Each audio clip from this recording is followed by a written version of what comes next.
হাসপাতালের বেডে শিশু সন্তানকে পাশে নিয়ে শুয়ে আছেন খুলনার বৈষম্যবিরোধী ছাত্র আন্দোলনের কর্মী কদরুল হাসান।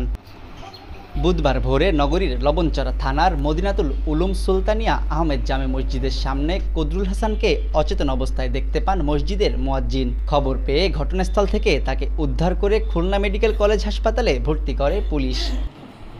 ভুক্তভোগী জানান, শারীরিকভাবে নির্যাতন করা না হলেও মানসিকভাবে তাকে চাপে রাখা হয়েছিল।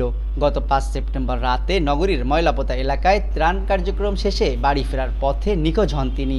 এ ঘটনায় তার স্ত্রী সদর ও সোনাডাঙ্গা থানায় সাধারণ ডায়েরি করেন। এমনকি কদরুলকে ফিরে পেতে সংবাদ সম্মেলন, মানববন্ধন সহ বিভিন্ন কর্মসূচিও পালিত হয়। কোথায় ছিলাম এটা জানি না, জাস্ট আমি অন্ধকারের ভিতর ছিলাম এতটুকু জানি। শারীরিক কোনো নির্যাতন হয় নাই, মানসিক টর্চার কিছুটা হয়েছে। জাস্ট আমাকে দমায় দেওয়ার জন্য যে প্রসেসিংটা, অতীতে মাথা ঝাড়া দিয়ে না উঠি। ঘটনার সুষ্ঠু তদন্ত করে জড়িতদের আইনের আওতায় আনার দাবি জানিয়েছেন বৈষম্যবিরোধী ছাত্র আন্দোলনের শিক্ষার্থীরা।